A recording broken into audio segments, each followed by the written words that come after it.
Rob had provided well for his family. Their colonial home in Wellesley sat on 2 acres of manicured grounds, the kind that made realtors whisper, estate, instead of house. He ensured Carol never had to worry about bills or the future. She ran the household with precision, the center of every holiday, every birthday, her warmth smoothing over Rob's bluntness. Their life, from the outside, was enviable. But beneath that picture-perfect surface, cracks had begun to show. Rob often worked late, sometimes by necessity, other times by preference. He found comfort in blueprints and schedules more than in dinner conversation. Carol, once content to fill her days with charity work and book clubs, began to seem restless. The kids, grown now, only visited on weekends or holidays. Still, Rob believed in routine. Saturday mornings were always for family brunch, no matter how busy his week. He'd sit at the head of the table, coffee in hand, scanning the faces of those he loved most. Even as Emma and David exchanged inside jokes and Carol refilled everyone's plates, Rob kept watch, alert to the shifting winds of his family's moods. He'd built everything on trust and loyalty. Surely, nothing could threaten that. Or so he thought. "Oh, that reminds me," Carol interrupted. "Tomorrow is my birthday party." Rob blinked, startled. "Your birthday party?" he repeated, his voice rough. He hadn't forgotten, he never did, but a party was the last thing on his mind. Carol smiled, but her eyes flickered with impatience. "Yes, we talked about it, remember? I sent out invitations weeks ago. It'll be at the house, just a few friends and some family. David and Emma will be there. Everyone's excited, and it might lift your spirits too." He studied her, seeing how she avoided his gaze and kept smoothing the skirt of her red dress. "I'll try to be there," he said, hospital willing. She reached over and squeezed his hand, her grip cool and brief. "We'll bring the party to you if we have to. Everyone wants to see you recover. Don't work yourself up over anything tonight. We just want you to rest." After she left, Rob stared at the ceiling, the antiseptic air pressing in on him. He couldn't shake the uneasy feeling her visit had left behind. The birthday party felt less like a celebration and more like a distraction, one he didn't quite understand. He closed his eyes, focusing on the monitor's steady beeping. The world outside his fortress was shifting, and for the first time in years, Rob wasn't sure he could control what happened next. "I know it's not true," Rob replied, his voice steady. "But I need you to do this, just for a little while. If my wife asks, or if anyone else calls pretending to be family, I want them to think the worst. Can you do that for me, Doctor?" Dr. Hayes hesitated, then gave him a measured nod. "I'll make a note in the file and inform the staff to follow your instructions. But, Mr. Sullivan, if at any point you change your mind, please let us know." "Thank you, Doctor," Rob said. Relief flooded him as she left the room, closing the door softly behind her. He lay back against the pillows, exhaustion settling through his aching body. The betrayal cut deeper than anything he'd faced in business. Carol's threat, her icy words, and now her apparent interest in his life insurance. It all painted a clear and unforgiving picture. Years spent reading people on job sites hadn't prepared him for this kind of duplicity at home. For the first time since waking in the hospital, Rob allowed himself to weep quietly, the tears running down into his graying hair. Everything in his life needed to change, starting now. Tomorrow he would call his lawyer. Tonight he would gather his strength. If Carol wanted a fight, she was going to get one. "I think there's someone else," Rob continued, his voice quieter now. He explained about Carol's new clothes, her late nights, her eagerness for him to work longer hours. "She's been encouraging me to keep my focus on the company, always suggesting I take on more projects even after the heart attack. She wants me out of the house, out of her way." Tommy let out a low whistle. "Unbelievable. Do you want me to hire someone to follow her? I know a guy who does that kind of thing, clean, discreet." Rob shook his head. "Not yet. Everything I need I can get through old-fashioned observation. I want you to stay close, though. Keep an eye on the house.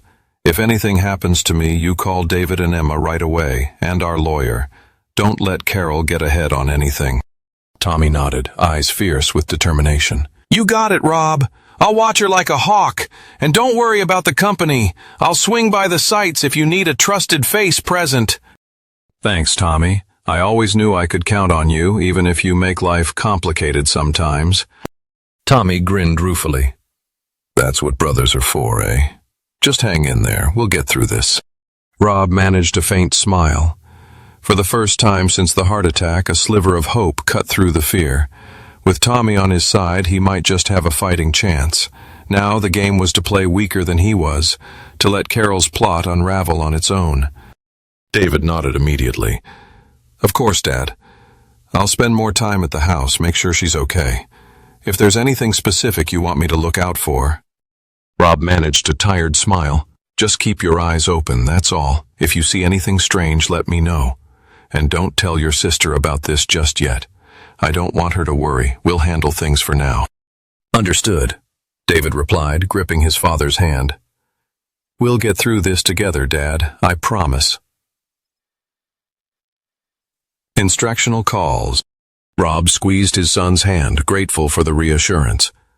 For all the battles he'd faced in business and in life, nothing compared to protecting his family from within. As David left, Rob felt a surge of resolve. He wasn't just fighting for his own survival, he was fighting for everything he'd built and everyone he loved. Tomorrow, he would go home, and the real test would begin. He forced himself to nod slowly, as if considering her words through a haze of fatigue. "That's thoughtful of him," Rob said, keeping his tone neutral. Carol smiled thinly, tucking a blanket around his legs. "You need to focus on getting well, Rob. Derek said he's got the experience and resources to make sure nothing falls behind schedule. Just let him handle things. Everyone wants what's best for you." Rob watched her carefully, catching the faint glint of triumph in her eyes. She thought the trap was set, the path clear for her and Derek. "I'll think about it," he murmured, letting his eyelids droop. "But I want to stay in touch with Maria and the team, just in case." She patted his shoulder, her touch just a little too firm. "Of course, but only if you feel up to it. No stress, remember? The doctor was very clear." Rob nodded, feigning weakness, letting her believe she'd won another round. Inside, though, his mind raced with calculations and plans. That night, in the quiet of his room, old family photographs staring down from the walls, Rob began laying the groundwork for his own counterattack. He'd learned all his life that nothing was ever as it seemed, and victory belonged to those with the patience to wait, observe, and strike when the time was right. This was war now, and he intended to win. Rob played along, thanking her for her care and letting her select a film. He feigned tiredness 20 minutes in, allowing his eyelids to droop as she nestled beside him on the sofa, her phone never far from her reach. She absent-mindedly scrolled through messages while occasionally glancing at Rob, as if checking whether he might notice something he wasn't meant to see. By late afternoon, Carol seemed more relaxed than he'd seen her in weeks. While she busied herself in the kitchen, Rob discreetly texted Tommy. "She's dropping her guard. Keep the pressure on. Watch for any contact with Derek tonight." He then called Maria on his office line upstairs, his voice a forced whisper. "Maria, I need you to start compiling documentation on the Morrison contracts. All communications between Carol and Derek that went through the office email. Discreetly. Don't breathe a word of this to anyone." Maria, loyal and efficient as ever, replied, "Of course, Mr. Sullivan. I'll get started and send updates to your personal email only. Do you need anything else?" "Not for now. Just be careful. I trust you." "Thank you, Mr. Sullivan. Take care." After hanging up, Rob steadied himself against his desk, feeling the gravity of every decision. Carol thought she was closing in on her victory, but she'd underestimated his resilience. Tonight he would watch. Tonight he would gather the evidence he needed. The performance was almost over, and Rob was more than ready for the final act. How she frequently stepped outside to take calls, always returning with a faint smile.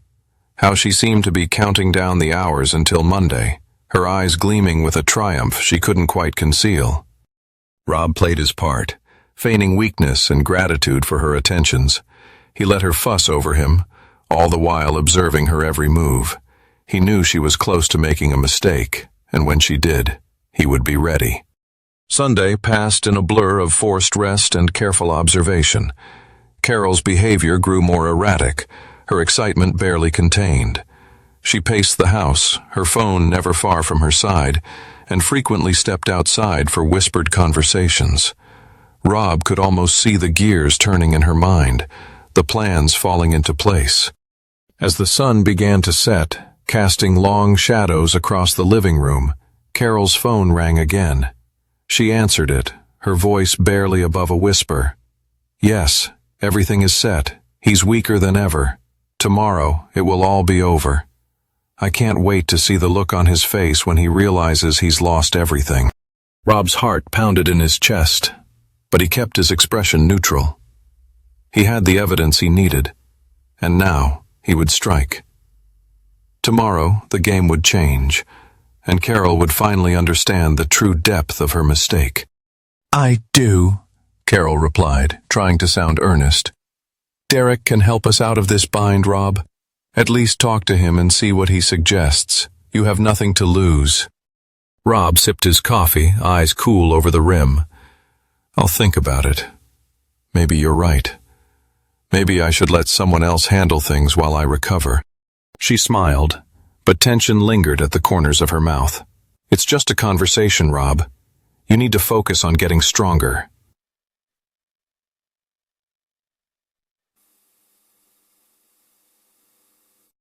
He reached for her hand across the counter. "I appreciate how much you're worrying, Carol. Really, let's see how today goes.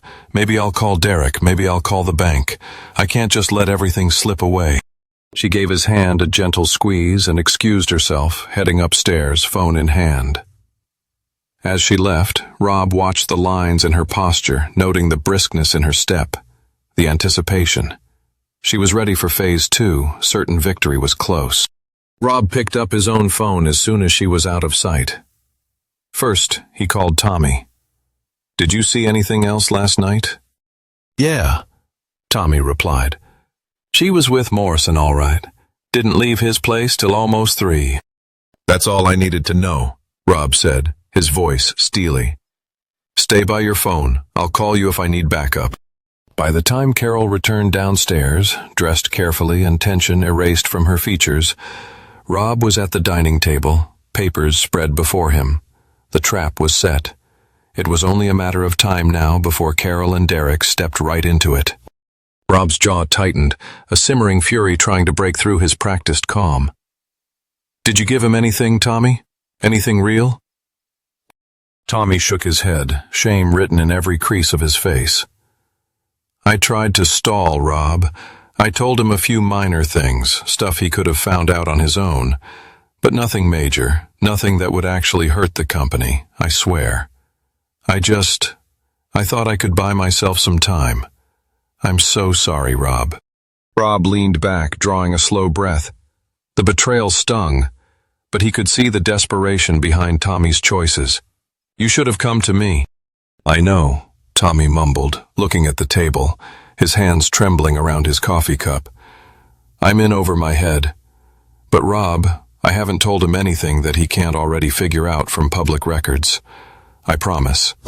Rob nodded, more resolute than angry. "Listen to me, Tommy. You stay close to Morrison, but from now on, you tell me everything. Every word, every meeting. No more lies. You're going to help me turn the tables on him." Tommy swallowed hard, but he nodded.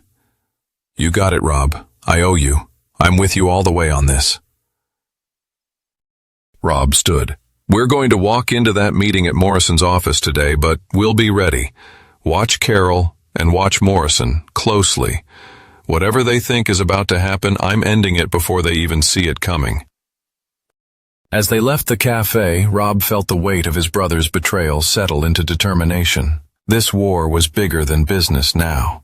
It was about family, pride, and survival, and Rob Sullivan had never lost a fight that truly mattered. When they arrived, Derek greeted them with a broad, rehearsed smile. "Rob, Carol, welcome. Please, come in. I'm so sorry for everything you've been through, Rob. You look, well, I hope you're feeling better." Rob nodded, suppressing a smirk. "Day by day, Derek. I'm sure you know how it is." Carol was all politeness, barely meeting Derek's eyes, but it was clear to Rob their act was just beginning. She helped Rob to a seat, fussing over him while Derek poured coffee and offered it as if they were all old friends. The meeting began with the usual small talk, but Rob watched every gesture, every glance between Derek and Carol.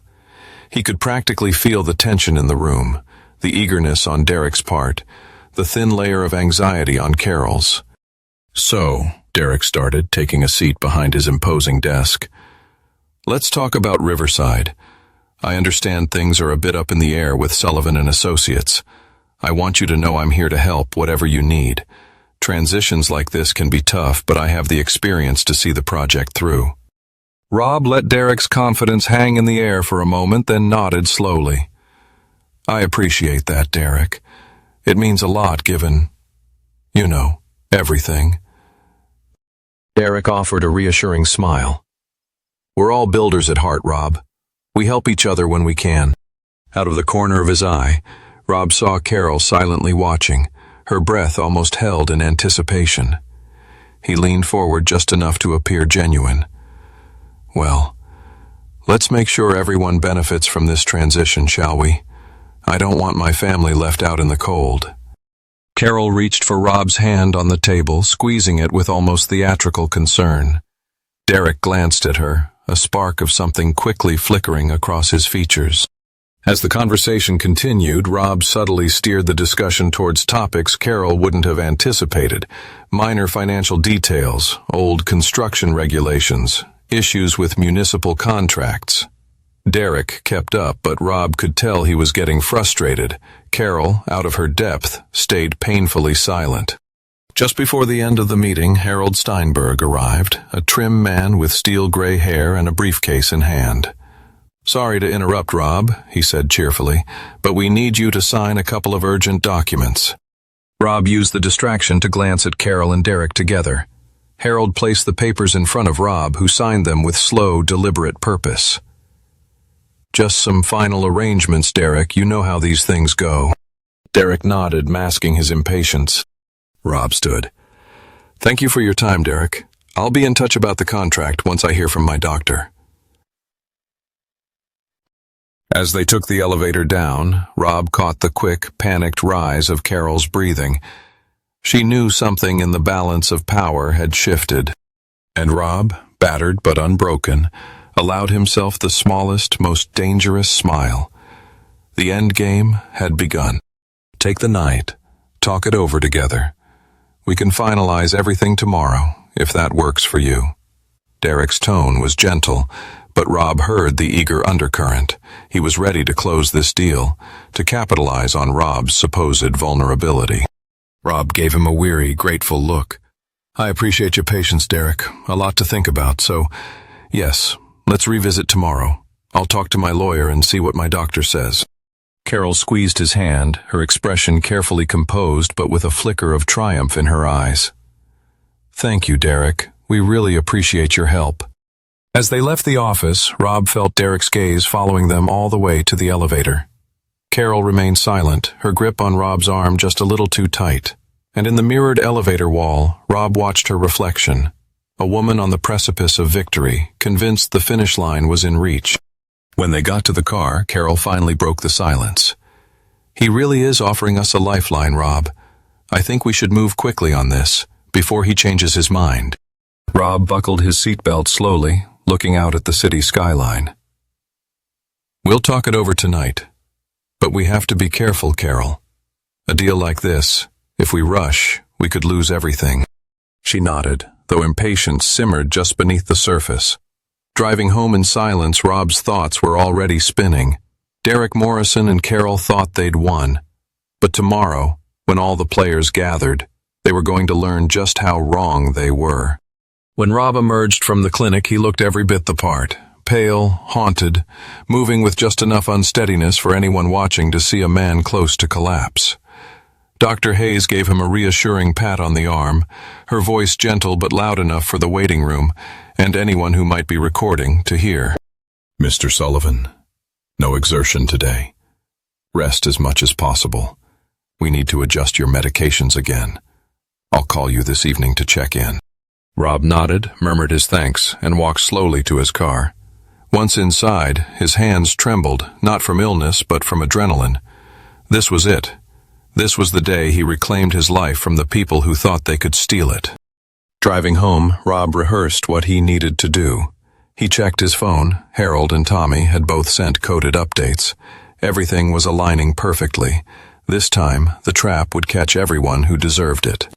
When Rob pulled into the driveway, Carol was waiting at the door, eyes bright and searching his face for any sign of weakness or defeat. He let his shoulders sag, let his breath catch like a man barely hanging on. She wrapped him in a gentle hug. "Bad news?" she asked, her tone soaked in mock sympathy. Rob managed a shaky nod. "Dr. Hayes is concerned. She says another attack could happen at any time. I'm supposed to stay in bed, keep things as calm as possible." "Of course, honey," Carol whispered, already calculating her next move. "Why don't you rest a while? I'll take care of everything." He smiled at her with what little strength he could muster. "Thank you. I knew I could count on you." Upstairs, as he settled into bed, Rob listened for Carol's footsteps as she left the room. He heard her walk away. Then, not 5 minutes later, the low murmur of her voice on the phone in the garden. Everything was happening exactly as he planned. By tonight, everything would be decided, and for the first time in weeks, Rob felt at peace. Rob shook his head gently, offering her a thin, weary smile. It's hard. When everything happens all at once, you start doubting yourself, that's all." Carol squeezed his arm. "You're exhausted. You need to rest before tomorrow. I'll take care of everything tonight, okay?" He nodded, pretending to appreciate her concern. "All right, I'll try to get some sleep." As she rose to leave the room, Rob caught the brief flicker of anticipation in her eyes, the kind that spoke of victory so close she could almost taste it. He waited until she'd gone upstairs before pulling out his phone and texting Tommy, "Be ready. Tomorrow, noon, Morrison's office. Everything comes out." Then Rob sat quietly in the darkened room, gathering himself for the battle ahead. Tonight he would rest, but tomorrow, when all the pieces finally came together, Carol and Derek would see just how sharp the man behind the mask could truly be. Rob took a step closer, his voice dropping to a low growl. "And you just happen to have a wife who's been feeding you every detail of my life, my business, my health. You think I'm that stupid, Derek? You think I wouldn't notice the way you two look at each other, the way you've been planning this together?" Derek's face flushed, a mix of anger and panic. "You're imagining things, Rob. Carol and we've been friends for years. She's just trying to help." Carol, still frozen by the fireplace, found her voice. "Rob, you're wrong. Derek and we were just trying to help you. You've been so stressed, so sick. We thought this would be best for everyone."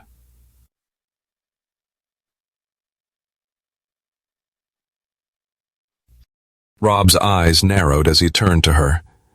"Best for everyone? Or best for you and your new boyfriend? You think I didn't see the way you've been acting, the way you've been planning? You think I didn't notice the way you've been counting down the days until you could get rid of me?" Carol's eyes widened in shock, but Rob saw the flicker of guilt in her expression. "Rob, that's not true. I love you. I've always loved you." "Love?" Rob scoffed. "You don't know the meaning of the word, Carol. You've been planning my death, and you think I'm going to believe you love me? You think I'm that stupid?" Derek tried to intervene, his voice shaking. "Rob, you need to calm down. You're not well. You're not thinking straight." Rob's gaze snapped to Derek, his voice cold and deadly. "I'm thinking just fine, Derek, and I'm done playing your games. I know everything. I know about your gambling debts, Tommy. I know about your plans to take over my company. I know about your little meetings with my wife. And I know about your plans for tomorrow." Derek's face paled, but he tried to bluff his way through. I don't know what you're talking about, Rob. You're delusional. Rob smiled, a cold, dangerous smile. Delusional? Let's see what the police think. I have a friend, Detective Ray Kowalski. He's been very interested in your activities, Derek. He's been listening to every word you've said, every plan you've made, and he's got enough evidence to put you away for a very long time. Carol's face drained of color. Rob, you can't do this. You can't. Can't what? Rob interrupted, his voice rising. Can't expose your lies? Can't show the world what kind of people you really are? Can't protect my family from the likes of you? You're wrong, Carol. I can do all of those things. And I will.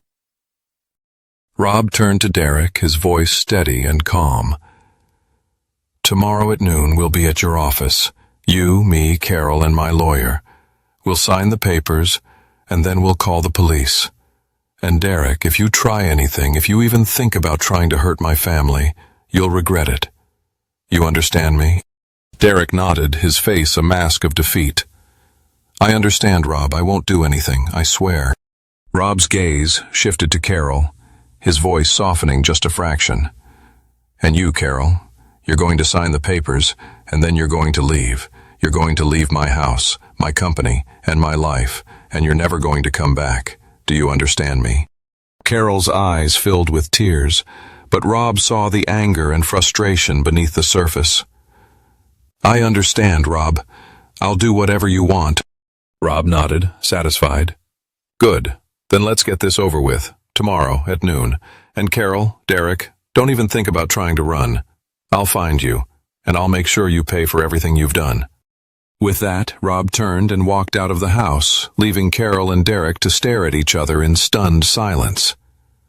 As he drove away, Rob felt a sense of relief and satisfaction. The game was over, and he had won. Tomorrow, he would reclaim his life, his family, and his company. And he would make sure that Carol and Derek paid for their betrayal. He turned back to Carol, his voice cold and unyielding. You, on the other hand, are staying right here. We have a lot to discuss. Carol's eyes flashed with anger and desperation. You can't do this, Rob. You can't just... Can't I? Rob interrupted, his voice rising. Can't I expose your lies? Can't I show the world what kind of person you really are? Can't I protect my family from the likes of you? You're wrong, Carol. I can do all of those things, and I will. Carol's face contorted with a mix of fear and rage. You think you've won, Rob? You think you've outsmarted me? You think you've outsmarted us? You're a fool if you think this is over. You're a fool if you think I'll just let you. Let me what? Rob cut her off, his voice deadly calm. Let me expose your betrayal? Let me protect my family? Let me ensure that you and Derek get what you deserve? You're right, Carol. I am a fool. I was a fool to ever trust you. I was a fool to ever love you. But I'm not a fool anymore. And I'm not going to let you or Derek get away with what you've done. Carol's eyes widened in shock as Rob pulled out his phone and dialed a number. Detective Kowalski, it's Rob Sullivan. I need you to come to Derek Morrison's house. I have 2 people here who need to have a long conversation with you. As he hung up, Carol's face paled. Rob, you can't. Can't what? Rob interrupted, his voice cold. Can't call the police? Can't turn you in for your crimes?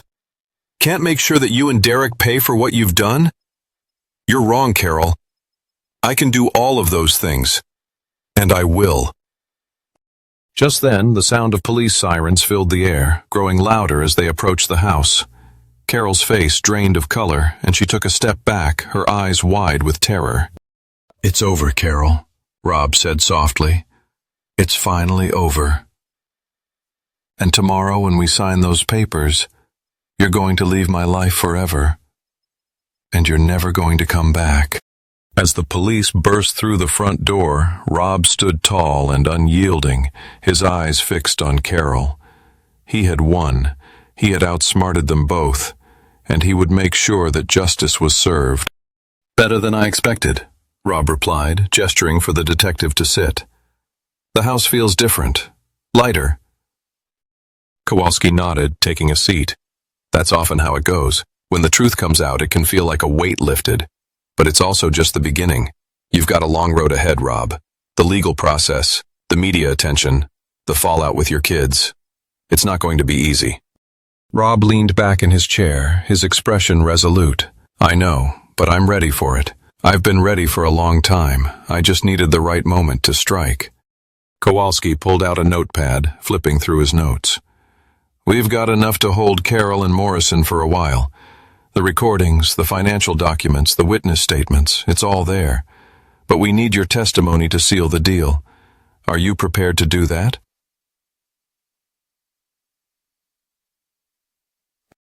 Rob nodded without hesitation. Absolutely. I want them to pay for what they did. I want them to understand that they can't get away with betrayal and murder.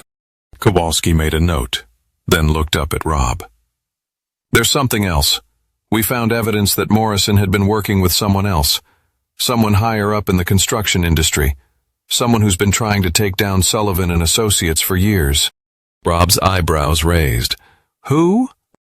Kowalski hesitated, then said, We're not sure yet, but we think it might be someone close to you, someone you trust.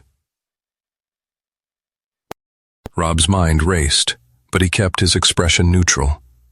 I'll help in any way I can. Just tell me what you need.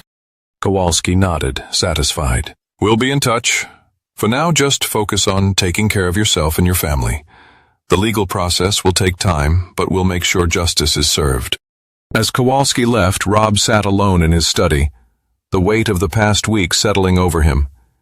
He had won the battle, but the war was far from over. He knew that there were still enemies out there, still threats to his family and his business. But he was ready. He had proven that he could outsmart them, that he could protect what mattered most, and he would do it again, if necessary. Ray shook his head. She covered her tracks well, Rob, but not well enough. The DA thinks they have a solid case for attempted murder and fraud, and with Derek flipping, Carol's not going to be able to claim ignorance or innocence. Rob nodded, his expression impassive. I figured she'd try to blame someone else when it all fell apart. She never could take responsibility for anything. Ray gave a sympathetic grunt. She's up against a wall and not many ways out. What she did went far beyond being unhappy or scared. The intent is clear, and the evidence is airtight. The DA says your cooperation and those recordings sealed it. For a moment, the room was quiet. Rob stared out the window, processing everything. Finally, he said, I want David and Emma kept out of it as much as possible. They're victims, too, in their own way. They haven't done anything wrong. Ray nodded. We'll do our best. I'll make sure the DA understands. This is about holding Carol and Derek accountable, not hurting your kids any more than they've already been hurt. Rob offered a weary smile. Thank you, Ray. I can't tell you how much I appreciate everything you've done. Ray stood and gave Rob a steady look. Take care of yourself, Sullivan. You survived the worst. Now's your chance to start over. Don't waste it.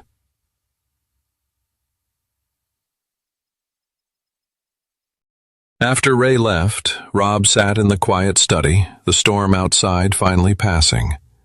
For the first time in ages, he believed rebuilding was possible. The future stretched uncertain and wide before him. But he'd reclaimed his home, his family's name, and most importantly, his peace. The fortress Rob Sullivan built had survived, a little battered, but stronger than ever. She wasn't always like this, Rob said gently, reaching over to take Emma's hand. People change. Sometimes the person you thought you knew slowly turns into someone else, and you don't see it happening until it's too late. Your mother's choices were her own. None of what she did is your fault, or David's. Emma blinked back tears, her jaw set in a familiar, stubborn line.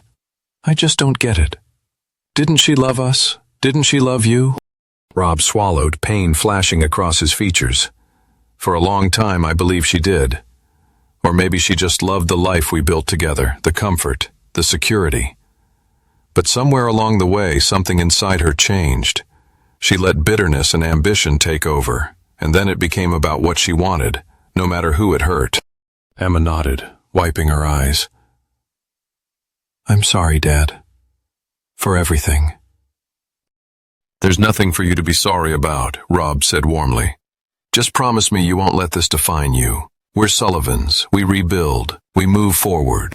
Emma looked at him, a spark of determination returning to her eyes. I promise, Dad. They sat together in silence, finding comfort in each other's presence. Outside, the evening deepened, and in the newly quiet house, hope flickered, fragile but real, lighting the first steps toward a new beginning for the Sullivan family. Ray's voice was immediately alert. "What have you got, Rob?" Rob took a steadying breath. "Carol's cellmate called me. Said Carol wants me to know Tommy wasn't in gambling debt at all. It was all a lie. Morrison paid Tommy to sabotage my company from the inside for over a year. He orchestrated permit issues, staged delays, cost us contracts. Every crisis we had, Tommy had a hand in it. And he kept feeding me information all along, pretending to be on my side." There was a stunned silence. Ray finally replied, "That explains a lot. I'll get my team on it right away. We'll pull Tommy's financial records, track any payments, and talk to Morrison again. See if he'll confirm it to cut his own sentence. We'll get to the bottom of this, Rob. I promise." "Thanks, Ray," Rob said grimly. "This changes everything. If Tommy did what Carol says, I'll make sure he pays for it too. You just focus on your family right now. We'll handle the rest." When the call ended, Rob sat in the dark, the betrayal settling over him like a physical weight. He'd survived a wife's treachery and a rival's schemes, but the wounds of a brother's deceit cut deeper than anything else. But as before, Rob Sullivan would not be undone. The past would not define him, the truth would, and he would seek it out no matter how painful the cost. Tomorrow would bring new reckonings, but tonight he allowed himself a moment to grieve and let go. And somewhere in the shadows of his battered home, Rob drew strength for what was still to come, determined the Sullivan legacy would not end in betrayal, but in hard-won, honest survival. Tommy nodded, shame etched deeply into his face. "He paid me to cause delays, to create problems that would force you to settle or walk away from contracts. I never wanted it to go this far, Rob, I swear. But Derek, he threatened me. He said if I didn't do what he wanted, he'd cut off the payments, and Lisa would be left with nothing. I was desperate. I didn't see any other way." Rob's voice was cold, unyielding. "You should have come to me, Tommy. I would have helped Lisa. You didn't have to betray your own family." Tommy looked up, tears in his eyes. "I know, Rob, I know. But I was scared, and I was weak, and I let Derek Morrison take advantage of me. I'm so sorry, Rob, I'm so sorry." Rob stood, his expression hard. "Sorry isn't good enough, Tommy. You've hurt this family, you've hurt our business, and you've hurt me. And now, you're going to have to face the consequences." Tommy's eyes widened in panic. "What do you mean? Rob, please, I can't go to jail. Lisa needs me. She needs the money for her treatments." Rob's voice was steady and calm. "That's not my problem anymore, Tommy. You made your choice, and now you're going to have to live with it. Detective Kowalski is waiting outside. He's going to take you in for questioning. And Tommy, if you try to run, if you try to hide, I will find you. And I will make sure you pay for every single thing you've done." Tommy's face crumpled and he started to sob.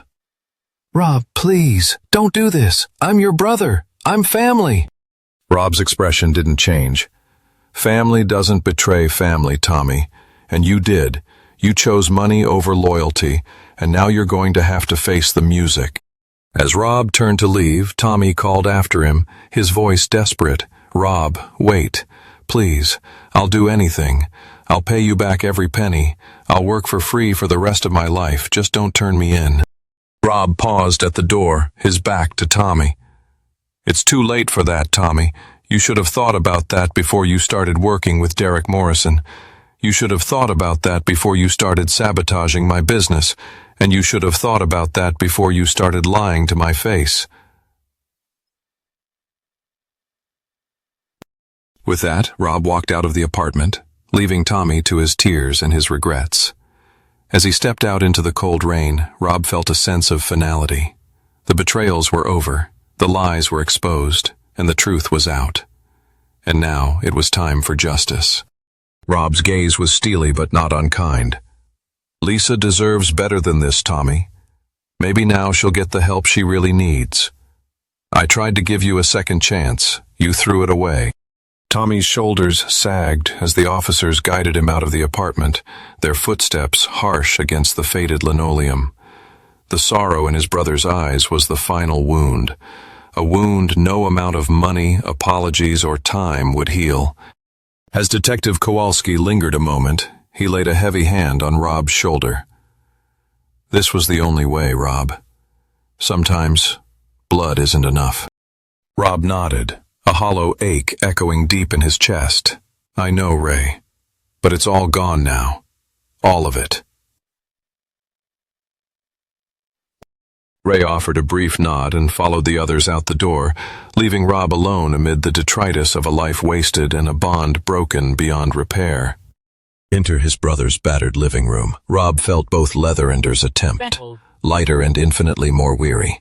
But as the rain continued to fall on South Boston, he also knew the Sullivan legacy, strained and scarred, was firmly back in his own hands. The time for rebuilding would come soon enough. For now, with the ghosts of betrayal behind him, Rob stepped out into the sharp chill of morning and began the slow, steady walk back toward home, and toward the honest life he still intended to build. Rob looked at his son and daughter, his voice steady but infused with hard-won wisdom. We survived, he said quietly. This wasn't about winning. It was about protecting what matters, about doing the right thing, even when it costs us.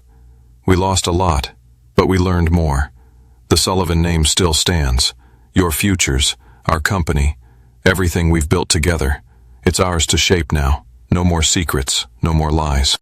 Emma nodded, her eyes wet but determined. We'll rebuild it together, Dad. We can make something better out of all this pain. David managed a hopeful smile, the sharp edge of betrayal softened by loyalty and love. You can count on us, Dad. Sullivan and Associates is going to be stronger than ever.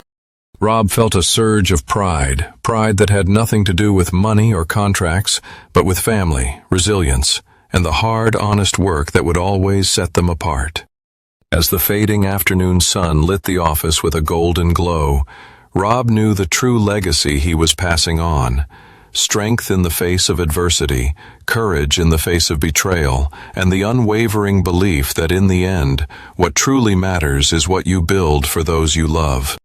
Together, the Sullivans faced a future that was finally, unmistakably, their own. For Rob, the sight held a grim kind of satisfaction. Not just victory over a rival, but proof that justice and persistence still mattered in a world ruled by betrayal and ambition. The Sullivan name would now be on the door, restored and respected, where trust had once been shattered. The company auction had been swift and almost anticlimactic. With Morrison in prison and his empire gutted by scandal and debt, Sullivan and Associates was able to acquire key contracts and assets, securing their place as the region's top construction firm once more. The press followed every move, headlines shifting from scandal to redemption. David had stepped into a leadership role with a steadiness and maturity that surprised even Rob, while Emma, though carrying scars from her mother's betrayal, had found her calling in advocating for corporate ethics and legal reforms. Together, they were reshaping not just the company, but the culture around them, one where loyalty meant something and every mistake became a lesson. Tommy, convicted and sentenced, had written only one letter from prison, a letter Rob kept in a locked drawer, unread, not ready yet for forgiveness or closure. On some nights, alone in the new house he'd chosen for fresh beginnings, Rob would look through old photographs, his parents, his children, even some with Carol and Tommy, and remember that the past, with all its heartbreak, had forged the unbreakable spirit he now passed on. He knew the price of loyalty. He knew how easily trust could be broken, and how very hard it was to repair. But as the new Sullivan and Associates sign was polished above the doors and his children stood by his side, Rob allowed himself a rare smile. They had survived. They had rebuilt. And this time, the foundation of everything they'd built was stronger than steel, hard-won, tested, and absolutely true. "She'll never survive a trial, Dad," Emma continued, her voice steady. "The evidence is overwhelming, and the press coverage would tear her and us apart all over again. If she cooperates, testifies against Morrison, and forfeits everything, we can put this behind us sooner. We have a chance to move on." David nodded in agreement. "It's the cleanest way out. She gets punished, but we don't have to keep reliving it in court for the next year. Let her go quietly if she's willing to take the deal." Rob studied his children. How steady they had become beneath all the loss. How determined. He saw the resilience and hard wisdom in his daughter's eyes, the strength in his son's voice. "Then that's what we'll support," Rob said, his voice strong and clear. "We won't fight it. We rebuild from here. We do things right, together." Emma smiled, relief softening her features. "I'm glad, Dad." That night, as dinner ended and laughter finally rose in their new home, Rob felt something shift inside him. There would always be shadows, but there would also always be light. For all they'd lost, for all they'd endured, the Sullivans had found their way, not to a perfect ending, but to true strength and a second chance. He raised his glass. To family. To lessons learned. To what comes next.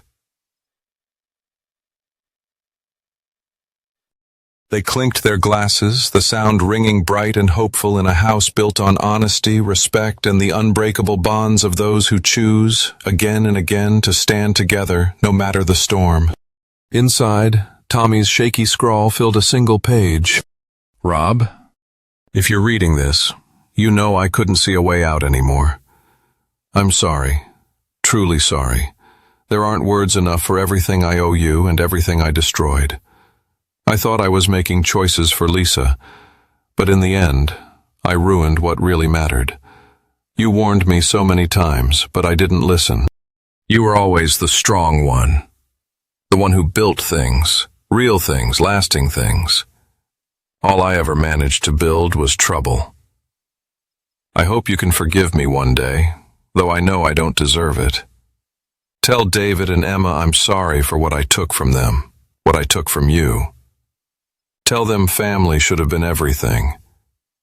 Tell them to hold on to you. You're better than I ever was. I'm grateful you cared for Lisa, even if you never told me. I know it was you.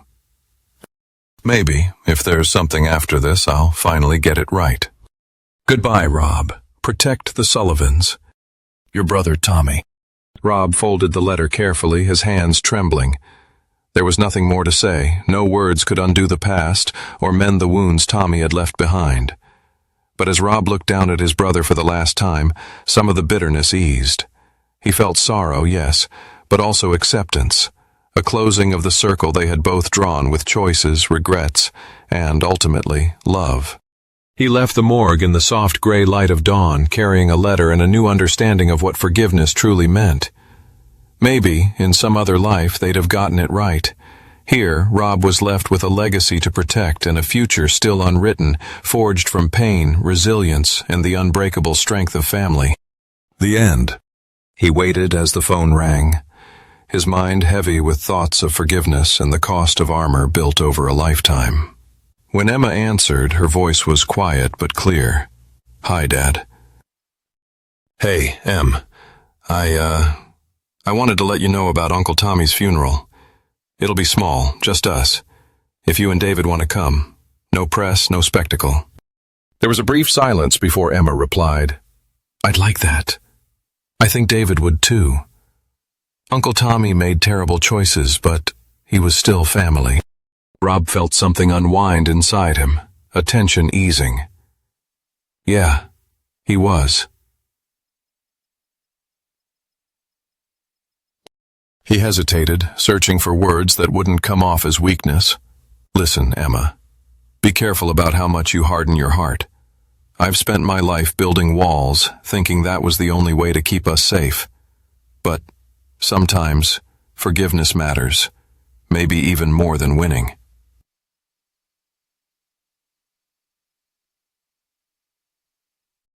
Emma's voice was soft but sure. "I know, Dad. I've been thinking about that too." "Good," Rob said, relief flooding through him. "See you tomorrow." As he hung up, Rob looked at the empty glass beside him, the photograph of two young brothers, and the city skyline beyond the window. He realized the legacy he hoped to leave for his children wasn't just about strength, or power, or even survival. It was about the courage to heal.